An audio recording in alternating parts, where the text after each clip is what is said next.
എല്ലാവർക്കും നമസ്കാരം. Travel and ആർട്ടിൻ്റെ Rameswaram സീരീസിലെ മൂന്നാമത്തെ വീഡിയോയിലേക്ക് എല്ലാവർക്കും സ്വാഗതം. നമ്മളിപ്പോൾ രാമേശ്വരത്ത് എത്തിയിട്ട് രണ്ടാമത്തെ ദിവസമാണ്. ഇന്ന് നമ്മൾ പോകുന്നത് ധനുഷ്കോടിക്കാണ്. അപ്പോൾ ഇതിനു മുമ്പ് 2 വീഡിയോ കൂടി ഉണ്ട്. അപ്പോൾ ആ വീഡിയോ കാണേണ്ടവർക്ക് ആ വീഡിയോ കണ്ടിട്ട് ഈ വീഡിയോ കാണുകയാണെങ്കിൽ ജസ്റ്റ് ഒരു കണ്ടിന്യൂറ്റി കിട്ടും, അത്രയേ ഉള്ളൂ. നമ്മൾ രാമേശ്വരത്ത് നിന്നാണ് ഈ വണ്ടി വിളിച്ചത്. രാമേശ്വരം റെയിൽവേ സ്റ്റേഷൻ്റെ അടുത്താണ് വണ്ടി വിളിച്ചത്. അപ്പോൾ ഇതിന് 2000 രൂപയാണ് ധനുഷ്കോടി വരെ പോകാനുള്ള ചാർജ് എന്ന് പറഞ്ഞത്. അപ്പോൾ ഒരു വെയിറ്റിംഗ് ചാർജും എല്ലാം ഉൾപ്പെടെയാണ് പറഞ്ഞത്. അപ്പോൾ എല്ലാ സ്ഥലങ്ങളും അവർ കൊണ്ട് കാണിക്കുന്നതാണ് പറയുന്നത്. പക്ഷേ നിങ്ങൾ ഒരു വണ്ടി വിളിക്കുന്നതിന് മുമ്പ് അത് കറക്റ്റായിട്ട് മേക്ക് ഷുവർ ചെയ്യണം. നമ്മൾ ഉദ്ദേശിച്ച സ്ഥലങ്ങളിലൊക്കെ അവർ കൊണ്ടുപോകുമോ, എത്ര സമയം വെയിറ്റ് ചെയ്യും എന്നുള്ള കാര്യങ്ങളൊക്കെ നേരത്തെ സംസാരിച്ച് റെഡിയാക്കി വെക്കണം കേട്ടോ. അല്ലെങ്കിൽ പിന്നീട് അതൊരു പ്രശ്നമാവും. ഞാനത് വഴിയെ പറയാം. നമ്മൾ രാമേശ്വരത്ത് നിന്ന് ധനുഷ്കോടി പോകുന്ന വഴിക്ക് ഏകദേശം ഒരു 13 കിലോമീറ്റർ കഴിയുമ്പോൾ ലെഫ്റ്റ് സൈഡിലായിട്ട് ഇങ്ങനെ ഒരു അമ്പലം കാണാൻ പറ്റും കേട്ടോ. ഇത് ഞാൻ നേരത്തെ ഗൂഗിളിൽ സെർച്ച് ചെയ്ത് വെച്ചിരുന്നതാണ്. ഈ വണ്ടിക്കാരൻ പറയുമൊന്നുമില്ല, നമ്മൾ അങ്ങോട്ട് പറഞ്ഞാൽ മാത്രമേ ഇവർ ഈ സ്ഥലങ്ങളിലൊക്കെ നിർത്തുള്ളൂ. അപ്പോൾ ഇതാണ് കേട്ടോ കോദണ്ഡ രാമർ ക്ഷേത്രം എന്ന് പറയുന്നത്. ഇന്ത്യയിൽ തന്നെ 108 വൈഷ്ണവ ക്ഷേത്രങ്ങളൊന്നാണ് ഈ കോദണ്ഡ രാമർ ക്ഷേത്രം എന്നാണ് പറയപ്പെടുന്നത്. 1964 ധനുഷ്കോടിയിലെ ആ ചുഴലിക്കാറ്റിനെ കുറിച്ച് എല്ലാവർക്കും അറിയാലോ. ആ ചുഴലിക്കാറ്റിൽ ഒന്നും സംഭവിക്കാത്ത ഒരേയൊരു നിർമ്മിതിയാണ് ഈ ക്ഷേത്രം. ഇത് ചരിത്രത്തിൽ അതുകൊണ്ട് ഇത് വളരെ ഫേമസ് ആണ് ഈ അമ്പലം. വിഭീഷണന്റെ പട്ടാഭിഷേകം ശ്രീരാമൻ ഇവിടെ വെച്ചാണ് നടത്തിയതെന്നാണ് എനിക്കിവിടെ നിന്ന് അറിയാൻ കഴിഞ്ഞത്. കൂടാതെ ഇവിടെ രാമൻ, ലക്ഷ്മണൻ, സീത, ഹനുമാൻ, വിഭീഷണൻ എന്നിവരുടെ വിഗ്രഹങ്ങളും ഈ ക്ഷേത്രത്തിലുണ്ട്. ഈ ക്ഷേത്രം ഏകദേശം 1000 വർഷങ്ങൾക്ക് മുമ്പാണ് നിർമ്മിക്കപ്പെട്ടതെന്നാണ് അവകാശപ്പെടുന്നത്. ശ്രീരാമൻ്റെ രൂപം ധനുഷ് കയ്യിൽ വെച്ചതാണ്. അതുകൊണ്ടാണ് കോദണ്ഡം എന്ന് പറയുന്നത്. കോദണ്ഡ രാമസ്വാമി ക്ഷേത്രം എന്ന് ഇതിനറിയപ്പെടുന്നത് ധനുഷ് കയ്യിൽ വെച്ച ശ്രീരാമൻ്റെ രൂപം ഉള്ളത് കൊണ്ടാണ്. അതുകൊണ്ടാണ് ഇങ്ങനൊരു പേര് ഇവിടെ വന്നത്. ചുറ്റും സമുദ്രമാണ് കേട്ടോ ഈ ക്ഷേത്രത്തിൻ്റെ. ഒന്ന് ആലോചിച്ച് നോക്കി, 1964 ആ ഒരു ഭീകരമായ ചുഴലിക്കാറ്റിൽ ഈ അമ്പലത്തിനകത്ത് കയറി നിന്ന ആൾക്കാർ മാത്രമേ രക്ഷപ്പെട്ടിട്ടുള്ളൂ. ബാക്കി ഭൂരിഭാഗം ആൾക്കാരും മരണപ്പെട്ടിരുന്നു. അപ്പോൾ അത്രയ്ക്കും സ്ട്രോങ് ആയിട്ടാണ് ഇതിൻ്റെ നിർമ്മിതി ഉണ്ടായിരുന്നത്. 1000 വർഷങ്ങൾ പഴയതാണ്. അത്രയ്ക്ക് സ്ട്രോങ് ആയിരുന്നു ഇതിൻ്റെ നിർമ്മിതി എന്ന് പറയുന്നത്. ഇത് നമ്മുടെ രാമേശ്വരത്ത് നിന്ന് 13 കിലോമീറ്ററുള്ളൂ, ഞാൻ പറഞ്ഞതാണ്. ഈ വഴി തന്നെയാണ് ധനുഷ്കോടിക്ക് പോകേണ്ടത്. അപ്പോൾ സാധാരണ നമ്മൾ പാക്കേജ് വരാത്ത നമ്മൾ അവിടെ നിന്ന് വിളിക്കുന്ന ഈ ഓട്ടോ പോലുള്ള വണ്ടികളൊക്കെ വിളിക്കുമ്പോൾ അവിടുത്തെ ഡ്രൈവർമാരൊന്നും ഇങ്ങോട്ട് കൊണ്ടുവരാനൊന്നും ചാൻസ് ഇല്ല. ഭൂരിഭാഗം ആൾക്കാരും അവരുടെ സമയത്തിന് വേണ്ടി അവർ കൊണ്ടുവരാനൊന്നും ചാൻസ് ഇല്ല. അപ്പോൾ നമ്മൾ അങ്ങോട്ട് പറഞ്ഞാൽ മാത്രമാണ് ഇങ്ങോട്ടിപ്പോൾ ഞാൻ അങ്ങോട്ട് പറഞ്ഞിട്ടാണ് കേട്ടോ പുള്ളി ഇങ്ങോട്ട് വണ്ടി എടുത്തത്. അപ്പോൾ പുള്ളി പ്രത്യേകിച്ചൊന്നും ഇല്ല എന്ന് അവർ പറയുള്ളൂ. എല്ലാവരും അങ്ങനെ തന്നെ പറയുള്ളൂ, പ്രത്യേകിച്ചൊന്നുമില്ല. അവർ ജസ്റ്റ് നമ്മളെ ധനുഷ്കോടി ബീച്ചിൽ നിന്ന് കൊണ്ടുപോയിട്ട് തിരിച്ചു കൊണ്ടാക്കാൻ ആ ഒരു പരിപാടി അവർക്കുള്ളൂ. അവർക്ക് പൈസ വാങ്ങിക്കുക ആ ഒരു മൈൻഡ് മാത്രമേ ഉള്ളൂ. അപ്പോൾ നമ്മൾ എല്ലാം നേരിട്ട് ഇതൊക്കെ പ്ലാൻ ചെയ്ത് അതിൻ്റെ ഒരു ലിസ്റ്റൊക്കെ തയ്യാറാക്കിയിട്ട് വേണം ഇതുപോലുള്ള വണ്ടി വിളിക്കാൻ. അല്ലെങ്കിൽ പാക്കേജായിട്ട് വന്നോളൂ, ഒരു പ്രശ്നമൊന്നുമില്ല. അല്ലെങ്കിൽ സ്വന്തം കാറിന് വരാം, അതാണ് ഏറ്റവും ബെറ്റർ. പക്ഷെ നമ്മളിപ്പോൾ 10-12 പേരുള്ളതുകൊണ്ടാണ് ഇങ്ങനെ ഒരു വണ്ടി വിളിച്ചു വന്നത്. അപ്പോൾ ഇതാണ് കേട്ടോ ഈ അമ്പലത്തിൻ്റെ അകം. ഇവിടെ അകത്തൊക്കെ എല്ലാവരും ഷൂട്ട് ചെയ്യുന്നുണ്ട് കേട്ടോ. പക്ഷേ എനിക്കൊരു മടി, നമ്മളങ്ങനെ വിഗ്രഹങ്ങളൊന്നും ഷൂട്ട് ചെയ്യാറില്ലല്ലോ. അതുകൊണ്ട് ഞാൻ അകത്തെ ഭാഗമൊന്നും ഷൂട്ട് ചെയ്തില്ല. അപ്പോൾ ഞങ്ങൾ പിന്നെ അത് കഴിഞ്ഞിട്ട് ഇപ്പോൾ അമ്പലത്തിൻ്റെ അകത്ത് പുറത്തിറങ്ങി. ഇവിടെയും അത്യാവശ്യം തിരക്കുണ്ട്, നല്ല വെയിലും ഉണ്ട്. അങ്ങനെ വീണ്ടും വണ്ടി കയറി ഞങ്ങൾ ധനുഷ്കോടിക്ക് പോകാം കേട്ടോ. അപ്പോൾ ചെറിയ രീതിയിലുള്ള ബ്ലോക്ക് ഉണ്ട്. അപ്പോൾ ഇതൊരു ഇടുക്കാണല്ലോ, അപ്പോൾ ഹൈവേന്ന് ഒരു ഇടുക്കാണ്. അപ്പോൾ ആ ഭാഗത്ത് ഈ എല്ലാ വണ്ടികളും കൂടി വരണതുകൊണ്ട് ഒരു ചെറിയൊരു ബ്ലോക്ക് ഉണ്ട്. അപ്പോൾ ഇവിടുന്ന് ലെഫ്റ്റ് കട്ട് ചെയ്തിട്ടാണ് നമ്മൾ ധനുഷ്കോടിക്ക് പോകുന്നത്. അപ്പോൾ ധനുഷ്കോടി ഒറ്റ റോഡാണ്, നല്ല രസമുണ്ട് റോഡ്. ആ റോഡ് ആസ്വദിക്കുന്ന ഒരു പ്രത്യേക ഫീലാണ്. ശരിക്കും പറഞ്ഞാൽ ഈ ബൈക്കിനും കാറിനൊക്കെ ഈ ഡ്രൈവിങ് ഹരമായിട്ടുള്ള ആൾക്കാർ അവരുടെ സ്വന്തം വണ്ടിക്ക് വരുന്നത് തന്നെയാണ് കേട്ടോ ഏറ്റവും രസം. നമുക്ക് നല്ല ഇഷ്ടം ഉള്ളതുപോലെ എവിടെ വേണമെങ്കിലും വണ്ടി നിർത്തി എൻജോയ് ചെയ്തൊക്കെ പോവാം. അപ്പോൾ ഇതുപോലുള്ള വണ്ടി വിളിച്ചാൽ കാര്യങ്ങളൊക്കെ ലിമിറ്റഡ് ആയിരിക്കും. നമുക്ക് എല്ലായിടത്തും ഒന്നും അങ്ങനെ നിർത്താനും പറ്റില്ല. അപ്പോൾ ഞങ്ങൾ ആരും ഭക്ഷണം കഴിച്ചിട്ടില്ല കേട്ടോ. ഞങ്ങൾ ഉച്ചയ്ക്ക് 1:30 കഴിഞ്ഞപ്പോഴാണ് രാമേശ്വരത്ത് നിന്ന് ഇറങ്ങിയത്.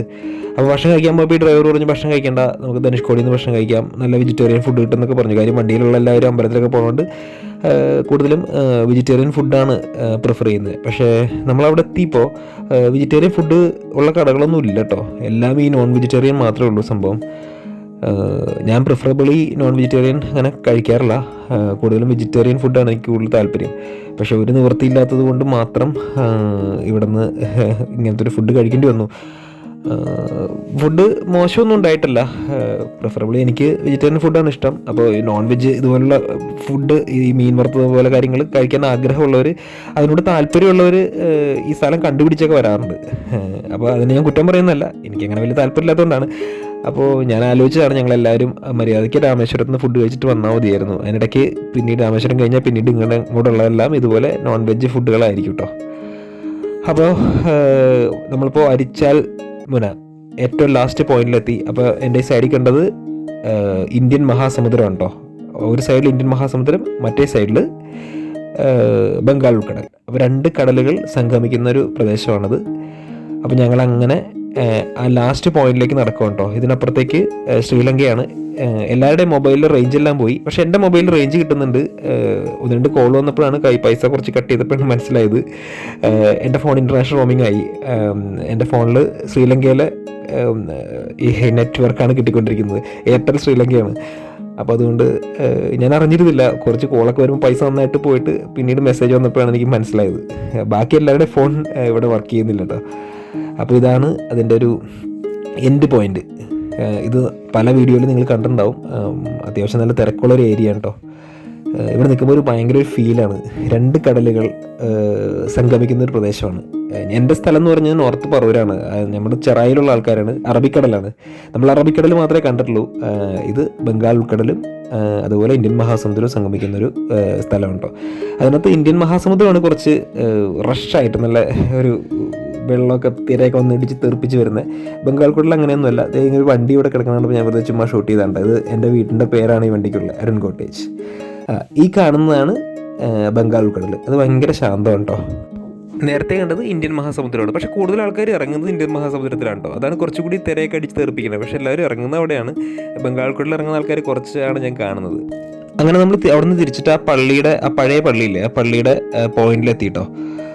അപ്പോൾ അവിടുന്ന് ഒരു ജ്യൂസ് ഓർഡർ ചെയ്താണ്. ജ്യൂസ് എന്ന് പറയുന്നത് ഈ മെക്കാനിക്കലി ഉണ്ടാക്കുന്ന ജ്യൂസാണ് കേട്ടോ, മെഷീനൊന്നും അല്ല.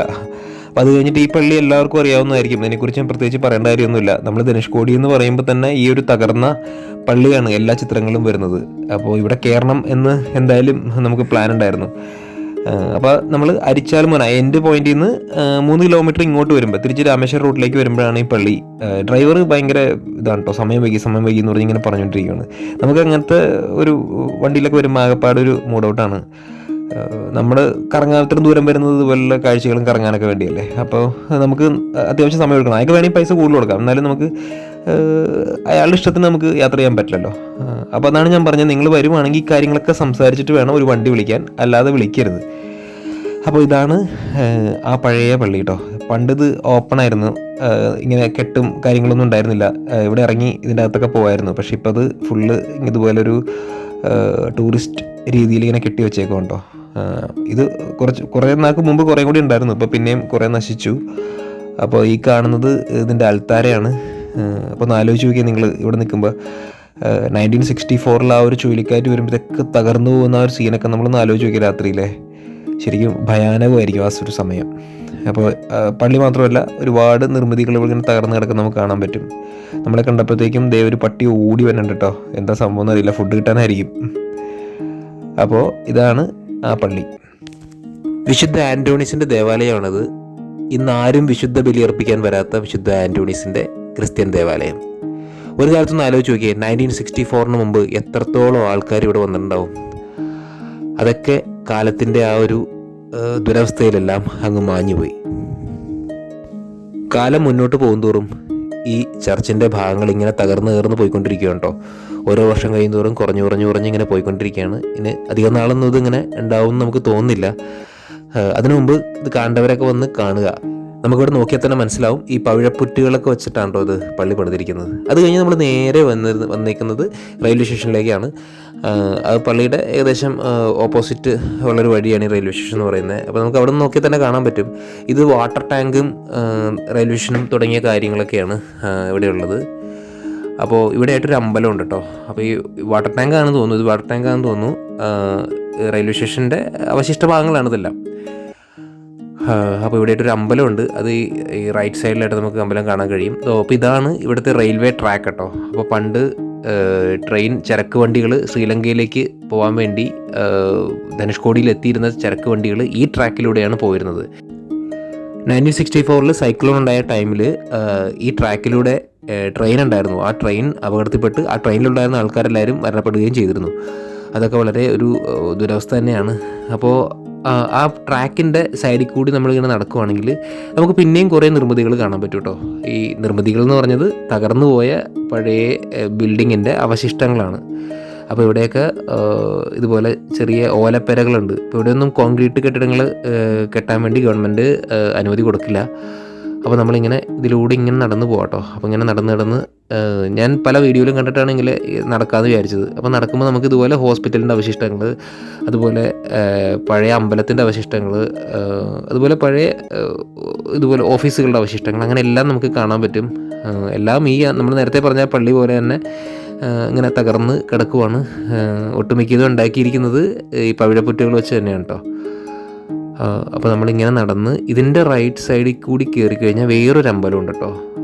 ആ അമ്പലം കുറച്ച് ഫേമസ് ആണ്. അപ്പോൾ നമ്മൾ ആ അമ്പലത്തിനെ ലക്ഷ്യമാക്കിയാണ് ഇപ്പോൾ നടന്നുകൊണ്ടിരിക്കുന്നത്.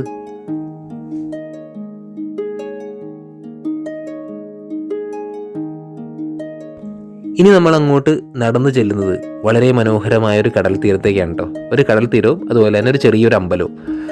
അപ്പോൾ ഇത് അറിഞ്ഞിട്ട് തന്നെയാണ് ഞാനിങ്ങോട്ട് വന്നത്. ഈ ഒരു പ്ലേസ് എനിക്ക് ഇൻ്റർനെറ്റിൽ കൂടിയൊക്കെ അറിയാമായിരുന്നു. അപ്പോൾ അത് ഒക്കെ നോക്കിയാണ് ഞാൻ ഇങ്ങോട്ട് വന്നത്. അപ്പോൾ ഈ കാണുന്ന ലെഫ്റ്റിൽ കാണുന്നതാണ് കേട്ടോ ആ അമ്പലം. ആ അമ്പലത്തിൻ്റെ സൈഡിലായിട്ടാണ് നമ്മുടെ ഈ ഒരു കടലുള്ളത്. കടലെന്ന് പറയുന്നത് വളരെ ലൈറ്റായിട്ടുള്ള തിരമാലകളുള്ള ഒട്ടും താഴ്ചയില്ലാത്ത, ഒട്ടും ആഴമില്ലാത്ത കടൽ. ശരിക്കും നമ്മൾ അങ്ങോട്ട് ഇറങ്ങുവാണെങ്കിൽ ശരിക്കും അറിയാൻ പറ്റും കേട്ടോ. നമ്മുടെ ഒരു കണ്ടോ, നിങ്ങൾക്ക് ഇപ്പോൾ തന്നെ കാണാൻ കഴിയുന്നില്ലേ, നമ്മുടെ ആ ഒരു പാദത്തിൻ്റെ അത്രയൊക്കെ ഉള്ളൂ വെള്ളം. കുറേ ദൂരം അങ്ങനെ തന്നെയാണ്, ഒരു പാദത്തിൻ്റെ അത്രയൊക്കെ ഉള്ളൂ വെള്ളം. അതുപോലെ വളരെ ലൈറ്റായിട്ടുള്ള തിരമാലകളുള്ള നല്ല രസമാണ്, നല്ലൊരു ഫീലാണ് ഇവിടെ കാണാൻ. നല്ല മനോഹരമായ കാഴ്ചയാണ്. ആ വണ്ടിയുടെ ഡ്രൈവർ പറഞ്ഞു ഇവിടെ കാണാനൊന്നുമില്ല, അങ്ങോട്ടൊന്നും പോകണ്ടെന്ന് പറഞ്ഞ്. അവരുടെ ടൈം ലാഭിക്കാൻ പറയുന്നതാണ്. അപ്പോൾ അത്തരത്തിലുള്ള കാര്യങ്ങളൊക്കെ മനസ്സിലാക്കണം നമ്മൾ നേരെ. അതാണ് ഞാൻ പറയുന്നത്, സ്വന്തം വണ്ടിക്ക് വരുന്നതാണ് ഏറ്റവും ബെറ്റർ. ഇതുപോലെ വണ്ടി വിളിച്ചു വന്നു കഴിഞ്ഞാൽ ഈ ഡ്രൈവർമാരുടെ മുഖം കറുത്തതൊക്കെ നമ്മൾ കാണേണ്ടി വരും. അപ്പോൾ ഇതാണ് കേട്ടോ ആ ടെമ്പിള്. അത് കടലിൻ്റെ തീരത്ത് തന്നെയാണ്. 2 മനോഹരമായ കുതിരകളുടെ ശില്പം ഇവിടെ കൊത്തി വെച്ചിട്ടുണ്ട്. അപ്പോൾ ദൂരെ നിന്ന് കണ്ടപ്പോൾ കുഞ്ഞ് പറഞ്ഞത് യൂണിക്കോൺ ആണെന്നാണ്. 2 യൂണിക്കോൺ അവിടെ ഉണ്ടെന്ന് പറഞ്ഞത് കണ്ടപ്പോഴേ എനിക്ക് മനസ്സിലായി ഈ അമ്പലത്തിലേക്കാണ് നമ്മൾ പോകുന്നതെന്ന്. ഇതിൻ്റെ വീഡിയോ ഒക്കെ ഞാൻ മുമ്പ് ഒരുപാട് പ്രാവശ്യം കണ്ടിട്ടുണ്ട്. അപ്പോൾ ഇതാണ് ഇവിടുത്തെ പ്രതിഷ്ഠയും കാര്യങ്ങളെല്ലാം. അങ്ങനെ നമ്മളിവിടെ നിന്ന് ഇറങ്ങുവാണ്. അപ്പോൾ ഞാനിനി ഷോർട്ട് വീഡിയോ എന്ന് പറഞ്ഞിട്ട് ഇപ്പോൾ വീഡിയോ ഏകദേശം കുറച്ച് വലുതായി തുടങ്ങി. അപ്പോൾ നമ്മൾ നേരെ ഇനി അടുത്തത് റൂമിലേക്ക് പോവുകയാണ് തിരിച്ച്. അത് കഴിഞ്ഞിട്ട് ഇന്ന് പ്രത്യേകിച്ച് പ്ലാനൊന്നുമില്ല. നാളെ രാവിലെ നമ്മൾ ഗന്ധമാദന പർവ്വതം കാണാൻ വേണ്ടിയാണ് പോകുന്നത്. അപ്പോൾ അതിൻ്റെ വീഡിയോ ആയിട്ട് നമുക്ക് മറ്റൊരു എപ്പിസോഡിൽ കാണാം. അപ്പോൾ അതുവരേക്കും travel and art signing off, Arun. By.